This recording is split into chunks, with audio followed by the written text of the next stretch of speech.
Guys ഇതാണ് നമ്മുടെ വീട്ടിൽ പൂത്ത ഏപ്രിൽ ഫൂൾ കേട്ടോ. അപ്പം നമ്മളൊക്കെ ഇതിനെ ഏപ്രിൽ ഫൂൾ എന്നാണ് പറയുന്നത്. നിങ്ങളുടെ നാട്ടിൽ എന്താണ് പറയുന്നത് ഒന്ന് കമൻറ്റ് ചെയ്യുക. അപ്പോൾ ഇത് ഏപ്രിൽ മാസത്തിൽ പൂവിടുന്നത് കൊണ്ടാണ് ഇതിനെ ഏപ്രിൽ ഫൂൾ എന്ന് പറയുന്നത് കേട്ടോ. അപ്പോൾ ഇതാ അതിൻ്റെ മൊട്ട് സൈസാണ്. ഇത് ചെറിയ സൈസ് ഇങ്ങനെ വരുന്നത്. അതിനത്ര ഭംഗിയൊന്നുമില്ല. ഇത് ഫുള്ള് വിരിയുമ്പോഴാണ് അതിൻ്റെ ആ ഒരു കണ്ടോ എന്തോ ഒരു ഭംഗിയാണ് ഇത് കാണാൻ വേണ്ടിയിട്ട്. അപ്പോൾ ഇത് കുറച്ച് നാൾ ഒരു 2 മാസം 2-2.5 മാസത്തോളമൊക്കെ ഈ പൂവ് ഇങ്ങനെ നിൽക്കും. അത് കഴിഞ്ഞിട്ടാണ് ഇത് കൊഴിഞ്ഞു പോകുന്നത്. പിന്നീട് ഇത് കുറച്ച് നാൾ അതിൻ്റെ ഇലയൊക്കെ ആയിട്ട് നിൽക്കും. അത് കഴിഞ്ഞിട്ട് ഫുള്ള് ഇത് ആ സ്ഥലം പോലും നമുക്ക് അറിയാൻ പറ്റത്തില്ല, ഇതുണ്ടോ എന്ന് പോലും അറിയത്തില്ല.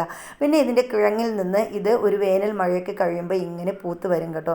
ഇങ്ങനെ പൂത്ത് വരുമ്പോഴാണ് നമ്മളിത് മനസ്സിലാക്കുന്നത് ആ സ്ഥാനത്താണ് ഇതിൻ്റെ ഇത് ഉള്ളത് എന്ന് നമുക്ക് മനസ്സിലാക്കുക. ഇതിൻ്റെ കിഴങ്ങിൽ നിന്നാണ് ഇത് പിന്നീട് വരുന്നത്.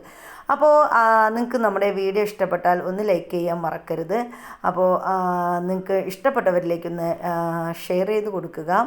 അപ്പോൾ ഇതിൻ്റെ കിഴങ്ങ് വേണമെന്നുള്ളവർക്ക് കമൻറ്റ് ചെയ്യാം. നമ്മൾ ഇനി ഇത് വെട്ടുമ്പോൾ അതിൻ്റെ കിഴങ്ങ് അയച്ചു തരാം കേട്ടോ. അപ്പോൾ അത് വേണമെന്നുള്ളവർ ഒന്ന് കമൻറ്റ് ചെയ്യുക.